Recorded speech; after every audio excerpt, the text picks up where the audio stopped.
hope you're having a great day. Welcome back to my channel. So if this is your first time here, my name is Chris. It's so nice to meet you. And to all of my longtime YouTube fam, thanks for coming back, y'all. Alright y'all, so it's been a hot minute since I have done an update regarding what's going on with Miss Fro. All up in here, okay, as of late. So let's get started. Alright, so I think my last hair update was like back in the fall, like around September or something like that. So if you've been following this channel for quite some time, you may know that last year, after I had fibroid removal surgery, I did a haircut and I decided to wear my hair in its wash and go state because it is the best state for me to camouflage all of the thinning, all of the hair loss, all of the patchiness, all of that stuff that's going on the top of my head. So y'all, it has been over a year already, and I'm kind of shocked because this is the first time that I've worn strictly wash and goes with like any sort of length. I think there may have been a time where I wore strictly wash and goes, like when I did like that really big chop, like almost the buzz cut back in, what was that, like 2017 or something like that. But even then, I think I was twisting the very top of my hair just a little bit to give it some height. But this is the first time, I'm pretty sure this is the first time ever that I've done, you know what, I know it's the first time ever that I've done a wash and go only for a year straight. And y'all, it was not hard, okay? It was not hard. Like, she is chilling. She has literally been chilling, like, for real, okay? So, yeah. When my hair is shrunken, it doesn't look like I'm having much of an issue at all. But y'all, I'm telling you now, when it is stretched, it is a hot mess. And everybody on earth would probably tell me to just shave my head, including myself. I done told myself 15,000 times to just shave it off. But I'm pretty sure it's obvious that I'm trying to transition, if you will, out of a state of hair loss. Especially since like over the past like 5 years or so, I've had so many rebounds. I have not been sure what's going to stick around. So, you know, all the updates and stuff that I've been doing over these past several years will be like, okay, it's kind of recovering now, and then, you know, shortly after it falls right back out. So right now, what I've decided to do is try to make sure that what I've acquired over this past year is going to hang around and not fall out again. So whatever length I have left in this area up here is helping to camouflage the patchiness and the holes that I have, okay? So I do have some photos and stuff like that that I'm going to be sharing throughout this video. Each wash day up until like maybe a couple weeks ago has been extremely frustrating, discouraging, and all the things. I know if you are dealing with hair loss, you know how this feels. It is awful, okay? And honestly, I don't really recommend the method that I'm doing. Again, I'm choosing to kind of transition out of hair loss, if that's a thing, meaning as my hair grows in, if it decides to grow in, I'm cutting it down so that I don't have to do like a huge chop. It's really tedious, it's really stressful. It definitely plays on your emotions sometimes because you are constantly looking at a state of confusion up here.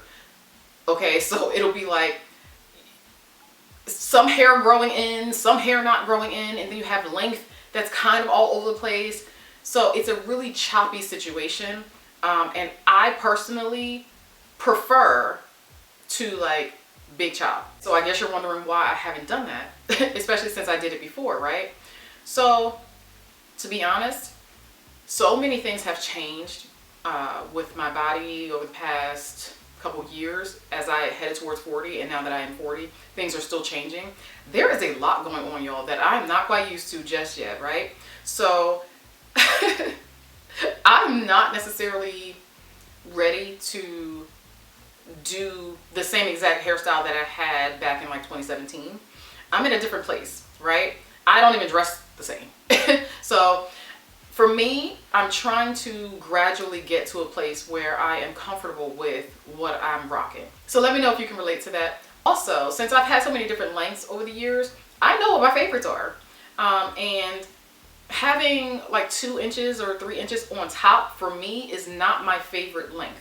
My favorite cut when I big chopped the first or the second time from anemia was the first cut I got. However, that cut was messed up because it was all choppy. That was my first time going to the barber, and you know, my hair, I think, wasn't necessarily like blown out all the way, so I had a choppy cut and I had to go back in to get it corrected.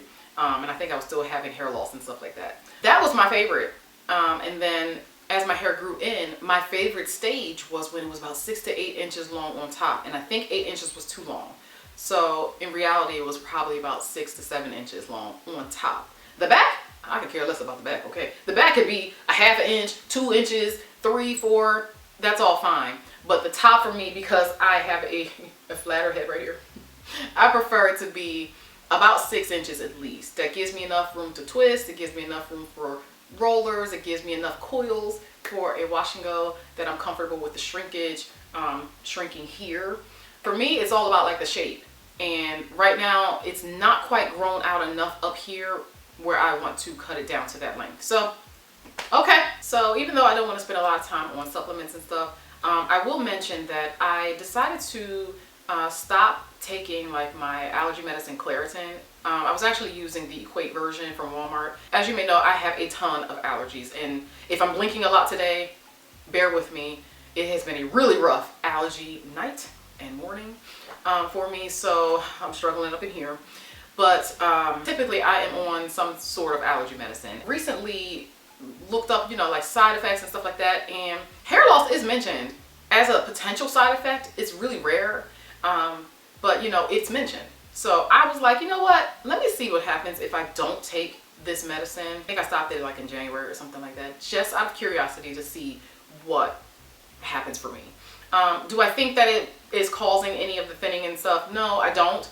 But it's just one of those things that it's not going to hurt to try. Well, I guess it might hurt to try because the allergies are real. But I'm trying to see what, you know, happens up in here if I don't take Claritin. I also decided to reintroduce MSM back into my regimen. I had stopped that a long time ago, even though it was one of my favorite supplements for joint pain. I stopped that a long time ago because I thought it was giving me heart palpitations. Turns out it's not, or it was not. Something else was doing that. I don't know exactly what it was at the time, but I'm taking that right now with no issue. It's only 500 milligrams. It's not a lot. I also introduced Women's Wellness, which was something that I used to take back in the day as well, for like UTIs and stuff. That vitamin is actually supposed to help with regulating your hormones. Now, I personally think that I'm dealing with a lot of perimenopausal symptoms, and looking back at my journey, perhaps these things have happened a bit earlier than expected. I know some people can start perimenopause in their 30s, and I kind of think that that was the case for me, and I just didn't know what was going on. You know, when you mix Lyme disease in and anemia and everything's overlapping, it can be a hot mess trying to figure out what's going on. So I've been trying to figure out what I want to do regarding hormonal imbalance. Right now I am trying to supplement. It's something that used to work for me, and I'm hoping that by me taking it again, it helps regulate some of the hormonal symptoms that I'm having. Now, I didn't necessarily start taking the Women's Wellness for hair, but who knows? If I'm having hormonal hair loss, then maybe it can help me out. I'm taking 2 or 3 different types of collagen supplements. One's a gummy, it doesn't really have much in it. The other 2 are like powder form, and they're both bovine. I have heard, and even in some supplements have seen, marine collagen, so I'm interested in trying that out. As far as regimen and all of the things, y'all, I have been extremely simple, okay? I shampoo my hair twice a week right now. I know I was doing it once a week, but I decided to go back to twice a week since my scalp really prefers to be cleaned that often. I know many of you don't have that situation, but for me, forever, ever since being like early 20s or something, late teens, early 20s, if I sweat or have anything get into my scalp, pollen and whatnot, I get really irritated and I can get sores. So I'm somebody who has to keep my scalp as clean as possible. Once a week for me was fine. There was absolutely nothing wrong with it, but I wanted to see if me going back to what used to really work for me, especially in the beginning of my journey, twice a week at least, if that would help me out. And I think she loves that as well. So that's what I've been doing since I think around January. I will say one of the things that I was struggling with that I mentioned in my, I think it was like the wash and go video that I did in the fall, was that I was struggling with my hands getting really, really sensitive and really irritated during wash day. Also my body.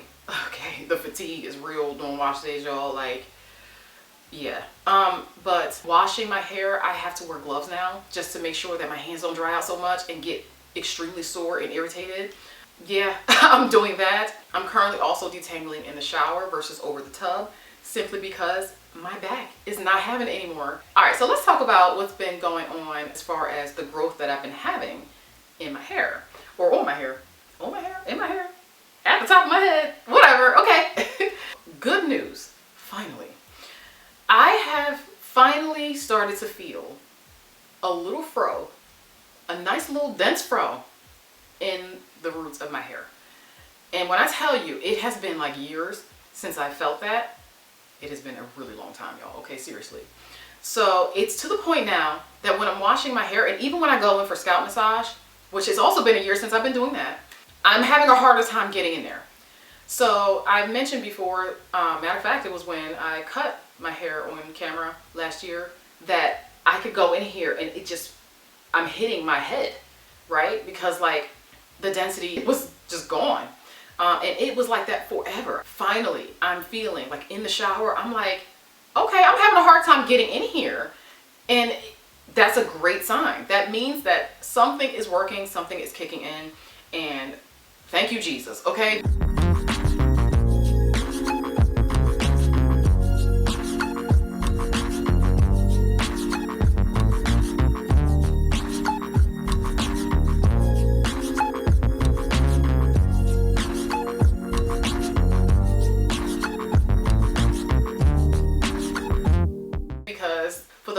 Time I have not felt that. Okay, and the length that I decided to keep was giving that illusion of density, but now it's to the point to where I'm comfortably able to chop more off because actual density is coming in. So I'm very excited and I'm very hopeful. I'm really hoping it sticks around and doesn't play me again.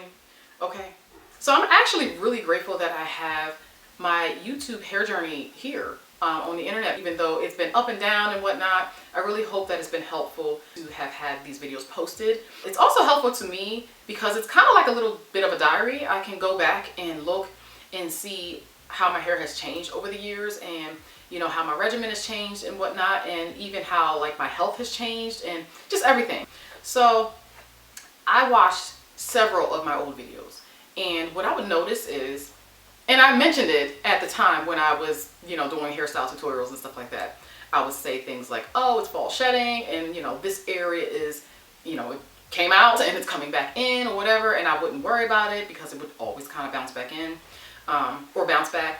I also noticed that even when I was recovering, when my hair was cut really, really short, I can see that the areas that I'm struggling with now were still there. I just had the coverage of my hair being shorter, you know. And again, my hair camouflages a lot, so that has just helped me over the years.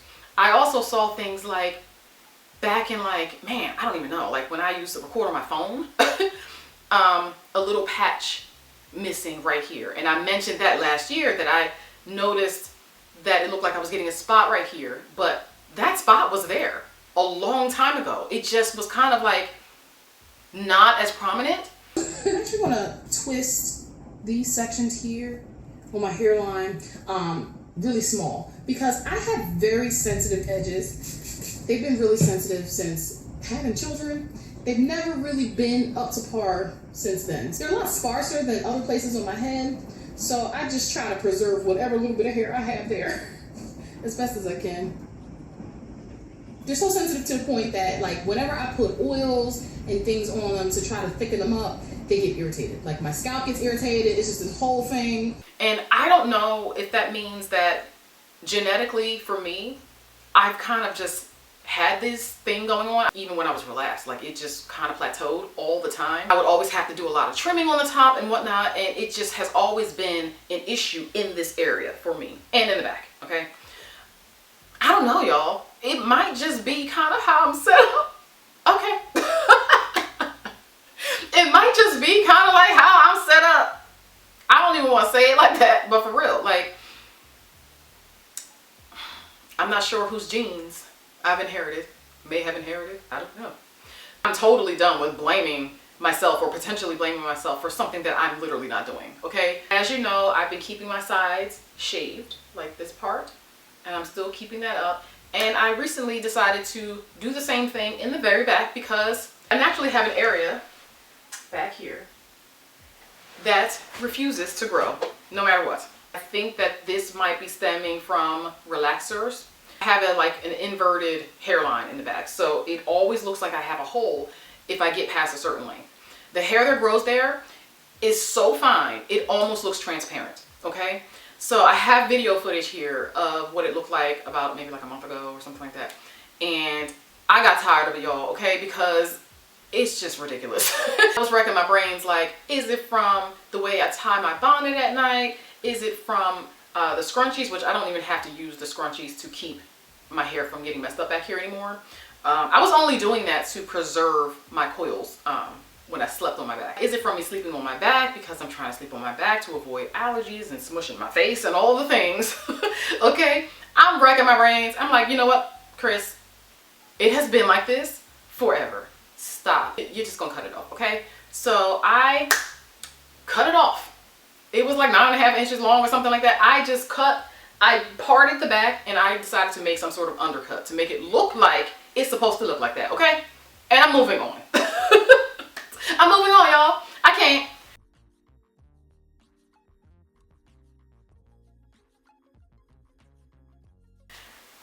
I'm borderline about to just shave the whole back again.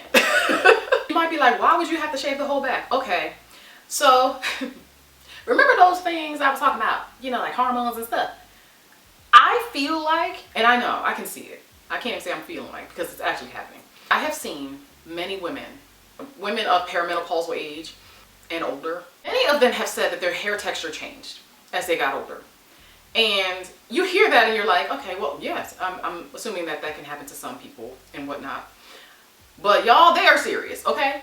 Because I'm pretty sure that is what's happening in the back of my head. And it's not the moisture overload thing. It's not that. It is literally growing out much looser in this part of my head. To the point where I'm in the shower and I'm like, whose hair is this? Whose hair is this back here? It doesn't go with the top of my head at all. The waves are coming out of nowhere, like from the root, okay? They are coming out of nowhere. And it has been driving me up a wall because even though it's looser, you would think, oh, it would be easier to tangle. No, it's worse. For me, it's worse because my strands are so fine. All they do back there is just tangle up and get stuck, and it is a mess, okay? So I'm borderline about to just do my undercut much higher and just get rid of it. It still shrinks up looking like, you know, everything else in the end, but y'all, it's growing indifferently back there. Let me know in the comments if this has happened to you.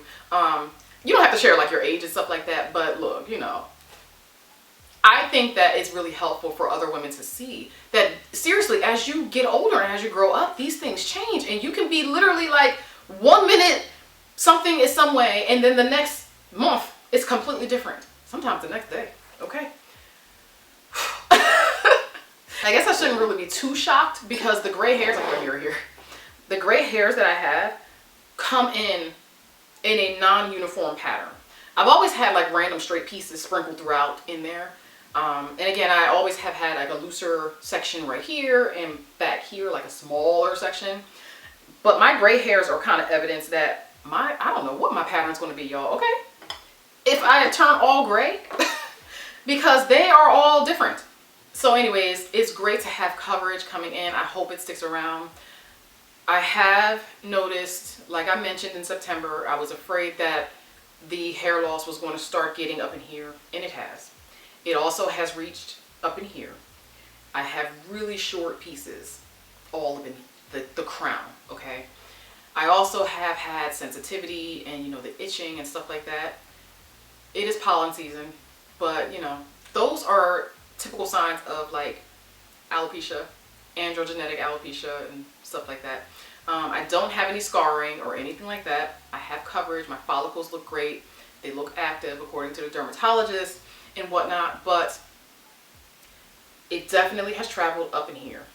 And when I'm wearing my headbands, nothing is up in here, okay? So there's no reason for this area to be being affected, but it is. I also noticed it back here, again, like thinning.